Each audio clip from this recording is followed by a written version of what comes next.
to micro, small and medium enterprises. Once again, thank you very much for watching this channel.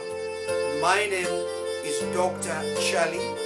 I hold a PhD in management at Manchester Metropolitan University here in the United Kingdom. I'm just going to take you through why it is important for owner-managers for small and medium enterprises to consider getting advice as they operate their businesses. What do we mean when we say a business? The term business is a compound term. It entails quite a number of things. I'm just going to run down through this very quickly so that you understand what it implies.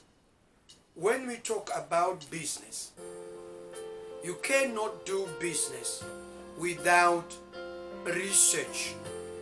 The moment you talk about business, in simple terms, you are saying an organization that seeks to make a profit through the provision of products and services to an identified target market. But you cannot identify that target market. You cannot ascertain your profitability. You cannot ascertain whether there is a demand for those products and services without doing a research. So the first thing would be to undertake a research. In other words, operating a business implies that you should have knowledge about undertaking research. It is critical. So there is need for business research. You go out there, you research the market. As you research, you are already stepping into what you call the business environment. And the business environment is complicated. You have the macro environment, which is the external environment. It includes your political factors, the economic factors, the social factors, the technological factors. You also have the legal factors and the environmental factors.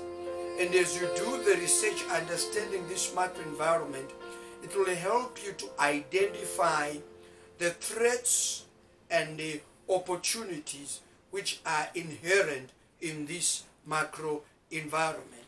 But you also have the micro environment. And in the micro environment, this is where you actually need to identify your strengths and your weaknesses. And then you come up with a mission to say, these are the kind of products and services that we are going to offer.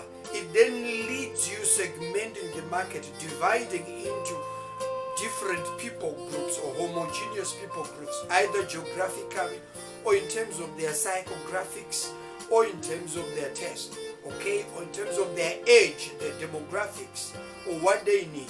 So all this leads you to what we call segmentation, targeting, and positioning.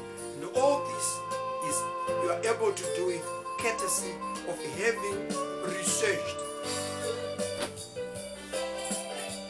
Once you have done that, you require to come up now with a strategy.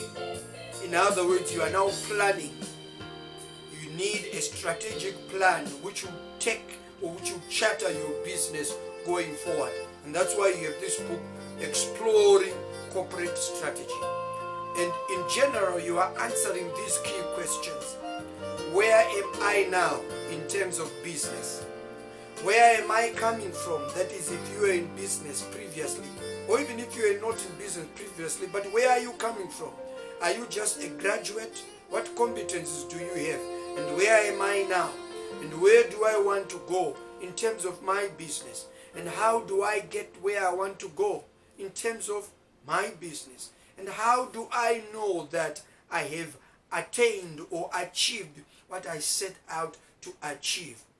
You are beginning to evaluate so that you learn from that year of business. Okay, perhaps it was the first year or the second year. Then you learn and then you feed into future strategic planning. All this is what you do in business. It doesn't end there. You now have consumer behavior. In consumer behavior, this is where you come up now with your plan, your marketing plan. You now put it into place. Why? Because you now understand how your customers and how your consumers actually behave, so that you position yourself around them, so that you help them create a positive perception of your products and services. So you need in-depth knowledge of how consumers behave in your particular market. Then, feeding on your strategic plan is people resourcing. You can't just continue to work alone. It will come a time where you need to recruit people. Therefore, you need to come up with a human resource management plan. How are you going to recruit? How are you going to select? How are you going to train them? How are you going to develop them? How are you going to reward them? How are you going to assess their performance? How are you going to ensure there is discipline in the work environment? And if there are other uncontrollable behaviors, how are you going to ensure that there is perfect or there is positive industrial relations at your environment? And how are you going to dismiss or terminate the employment contract? All this is what you need to know contained in human resources management. And also employee well-being. It's very, very important. That's not all. As you continue, then you need your plan regarding your accounting and finance. Accounting and finance. And this is very, very important. How are you going to manage your finances? What about your investments? How are you going to share the profit at the end of the year? Is it a sole proprietor business? Is it a partnership? Is it a private limited company?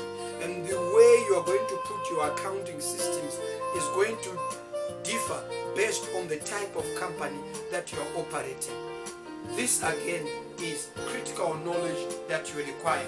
It's not only that, you need a clear plan of how you are going to put up issues to do with technology, information technology, computers, okay? Are you going to be using Word, PowerPoint, Excel? What other databases are you going to be using? So you need a clear plan and knowledge about information and communication technologies. Management information system. These are the databases that you need to gather data at the operational level, at the tactic level, at the strategic level, to help you to decide effectively and decisively as you manage your business. You also need knowledge about organizational behavior. When people come into your business, they come as individuals.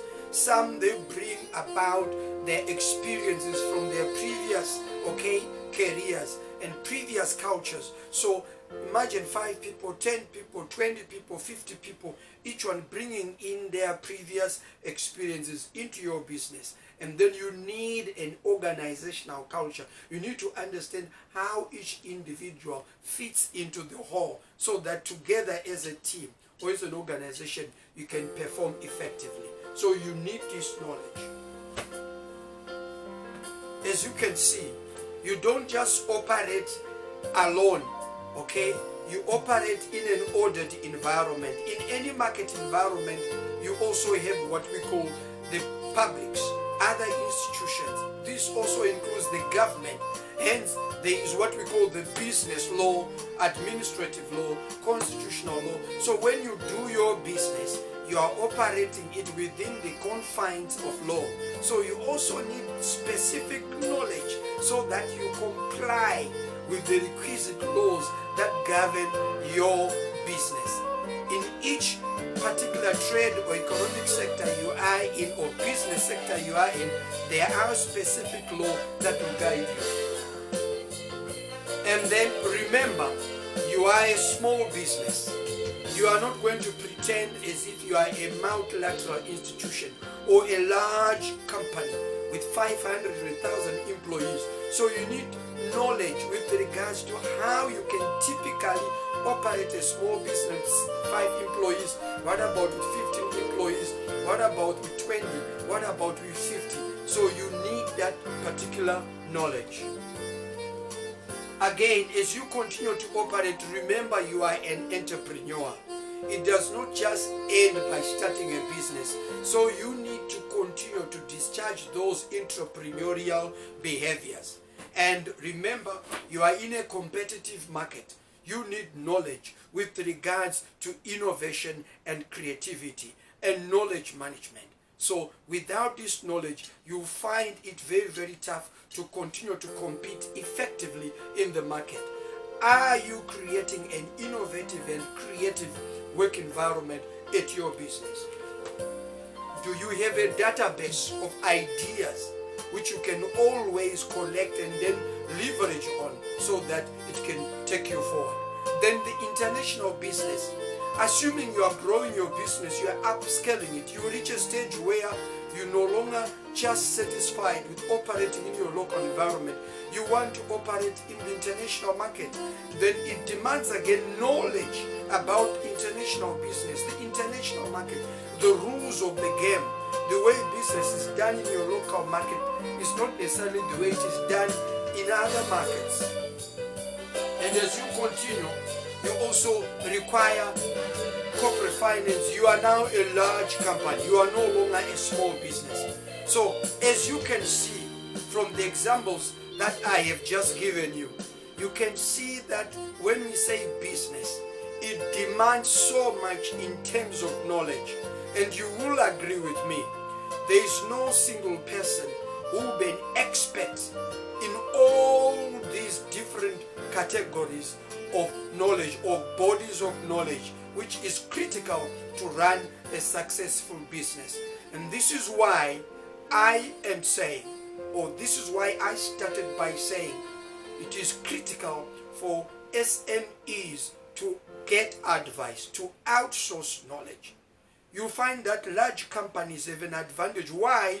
Because they recruit lots of people who bring in different types of knowledge. You have got human resources managers, you have got IT managers, you have got investment managers, you have got quality assurance managers, customer care managers. They even have legal practitioners who are on their board, on their who serve as their secretaries on the board. So because they have the resources, they're able to bring in all these different skills. But with an SME, usually the knowledge that is there is what the owner manager possesses, and already you can see the limitation. This is why it is very important, if you are running a small business, to outsource, to go out there and get advice. And this is where we come in as Sahwira Financial Services. We pride ourselves in providing customized business advice to micro, small and medium enterprises. And we leverage on our wealth of experience in business consultants in the SME sector. So I want to encourage you, if you have enjoyed this channel, to continue to be with us. Feel free to subscribe that button, and if you are watching, you can also follow us on our Facebook page, which is Sahwira SME Hub and Network. Sahwira SME Hub and Network. My name is Dr. Charlie. Thank you very much for watching. I want to encourage you to continue to be with us in the next video shoot out. Please continue to like that button on Facebook page, and if it is on YouTube, to subscribe to that button. Thank you very much.